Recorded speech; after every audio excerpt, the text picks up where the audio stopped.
The Callisto Protocol is the spiritual successor to the Dead Space series and one-ups.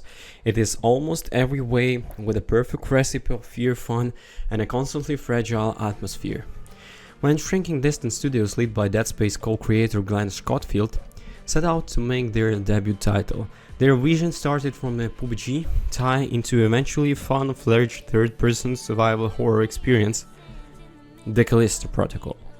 Owned by creators with a passion for the horror genre, the Callisto Protocol is built from a solid foundation of knowledge and expertise, and it shows in the game's final product. From tantalizing tension and intense set-piece fights to mind-blowing sound and visual design that will leave you with the nightmares, the Callisto Protocol is a fascinating exploration into a truly horrible and twisted universe. So, you play as Jacob Lee, a contracted transporter that specializes in the transfer processes of the cargo, and it becomes immediately apparent early on what the inventory you are shipping from Europe to Callisto. One of the most of you, Peter, is bitless, to say the least. Interpreting the forces eventually approach you, your wind-up Black Iron prison, and tearing the lines begins you in traumatic journey. From start to finish, the stellar performances along with the rest cast and only add ever-growing misery surrounding the Callisto Protocol and the events that led to the mass outbreak new infection. One of the biggest criticisms aimed at Dead Space was that it was just hard to be sympathetic and engage with the nameless, voiceless protagonist, where Jacob is complete opposite, and it's chock full of facial expressions and reactivity moments to the sword grit sides and sudden sounds of his environment. The narrative builds to an existing and shocking climax, and it's clear that proper attention was carefully woven into the Callisto Protocol to keep your hook until the end. When I interviewed Steve Paponis, the chief development of the Officers Ranking Distance Studios, while he told that an experience that players would really enjoy be scared while playing.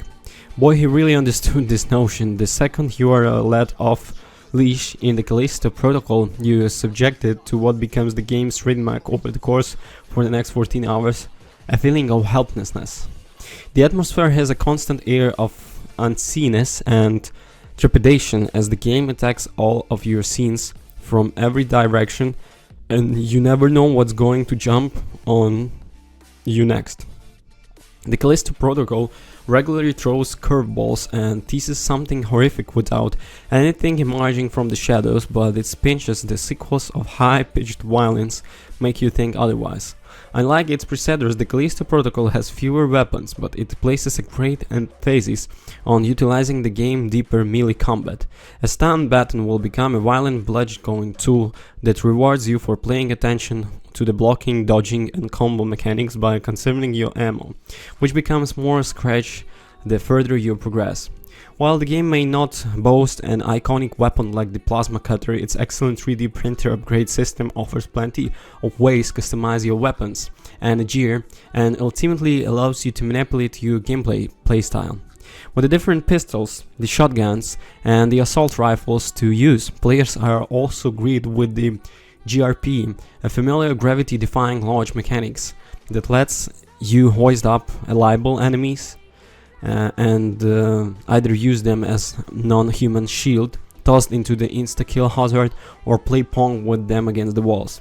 The tools at your disposal allows you to paint disgusting viscera murals in the Black Iron and game countless of the other locations. From filming enemies into the giant exposed fence and unloading sledgehammer-like riot guns shots into the limbs of wild creatures, there are different ways to approach combat scenarios, with specific attacks igniting different reactions from the enemies. Whichever methods you prefer, expect a copious amount of the bloods and guts to saturate poor Jacob. I maybe would like one or two more enemy types and definitely more bosses, as the trade Callisto Protocol only really has a couple that are repeated. Nevertheless, between the blind creatures and demand the steel to nasty peacemakers spearing acts There is always something new to account for. Also, it's okay to die too. Not only does the game pose a testing challenge, but you'll be treated to the litany of truly disturbing death sequences ranging from the Jacob eyes being gouged out to the face being pummeled into a squashed grave. The Callisto Protocol presentation and sound design are exquisite thanks to the unleavened cocktail of chilling tones and unsettling noises, making you feel like an orchestra is accompanying your own personal symphony of destruction and anxiety. The horror vibe in a completely and jump scares never let up either.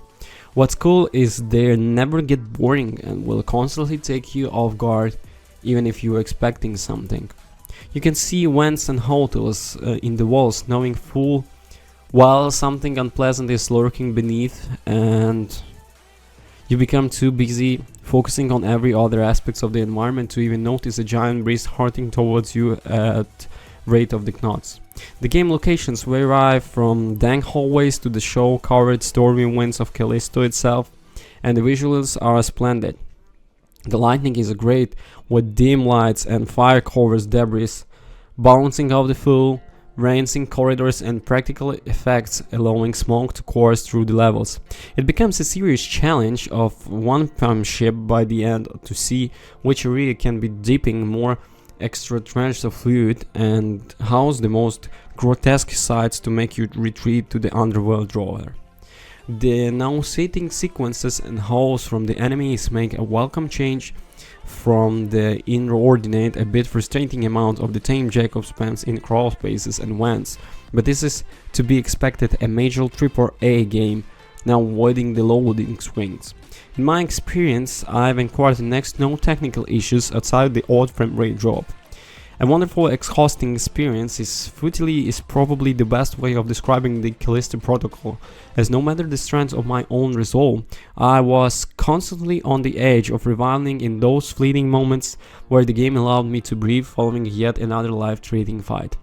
The constant fear and the dread indicated by the phenomenal visuals and sound design are only completable by completing the story. The Callisto Protocol is hopefully the start of the exciting new franchise, is another sign that survival horror is still anything but dead. Thank you for watching. Don't forget to comment and subscribe. Bye.